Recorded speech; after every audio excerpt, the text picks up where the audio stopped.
நான் வந்து ஒரு ஐடி துறையில் தான் வேலை பார்த்துட்டு இருந்தேன் 2015 வரைக்கும். 2015 ஐயா நம்மளோடைய வானகத்துக்கு ட்ரைனிங் போனேன். ஸோ அதுக்கப்புறம் என்னுடைய வாழ்க்கையோடைய விஷயமே எதுக்காக நம்ம இந்த புவிக்கோளத்தில் இருக்கிறோன்ற ஒரு தாட் அங்கேருந்து தான் பிறந்துச்சு. அதுக்கப்புறம் தான் இயற்கை சார்ந்து இயற்கை வாழ்வியல் சார்ந்து இதை பயணிக்க ஆரம்பித்தோம்.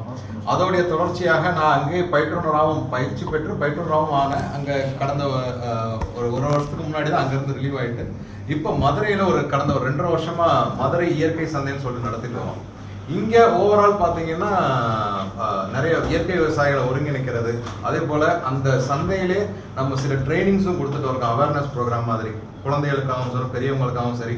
இன்னைக்கு சமூகம் சார்ந்த நிறைய விஷயங்கள் வந்து நிறைய பேருக்கு ஒரு பின்தங்கிய நிலையில் இருக்கிறாங்க. பட் அதுக்கு ஒரு அவேர்னஸாக தான் நம்ம அந்த சந்தையை நடத்திட்டு வரோம். ஸோ அது மட்டும் இல்லாமல் நிறைய ஸ்கூல்களுக்கும் காலேஜுக்கும் போயிட்டு குழந்தைகளுக்கான அந்த அவேர்னஸ் ப்ரோக்ராம்.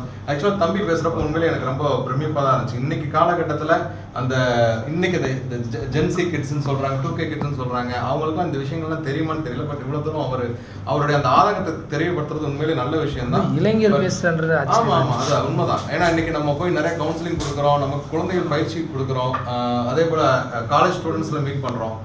அந்த ஒரு அவேர்னஸ் இவ்வளோ தூரம் இருக்கும்போது அதை தான் இப்போ இவருக்கு என்ன ஒரு இது தேவையோ அதை தான் நம்ம சமூகத்துக்கு நம்ம இங்கே ஆற்றிட்டு வரோம்.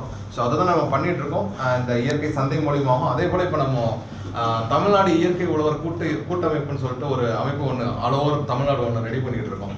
அதுலேயும் நிறைய இயக்கங்களையும் நம்ம சேர்த்து இந்த இயற்கை ஆர்வலர்களையும் இயற்கை விவசாயம் சார்ந்தோம், அதே போல் செயற்கை விவசாயம் செய்கிறவங்களையுமே நம்ம இயற்கை விவசாயம் மாற்றுறதுக்கான விஷயங்களும் இங்கே நம்ம முன்னெடுத்து பண்ணிட்டு இருக்கோம். ஏன்னா இன்னைக்கு சுற்றுச்சூழல் வந்து நம்ம உணவின் அடிப்படை தான். ஐயாவுடைய கனவு வந்து என்னன்னா நஞ்சில்லா உணவு எல்லாத்துக்கும் கொடுக்கறது தான். ஸோ நல்ல உணவு சாப்பிட்டா எல்லாருமே நல்லா இருப்பாங்க அப்படின்ற ஒரு அடிப்படை தத்துவம் தான். அதை தான் நம்ம இங்கே எல்லாத்துக்கும் செயலாற்றிட்டு இருக்கோம். அதை நோக்கி தான் நம்ம பயணம் பண்ணிட்டு இருக்கோம்.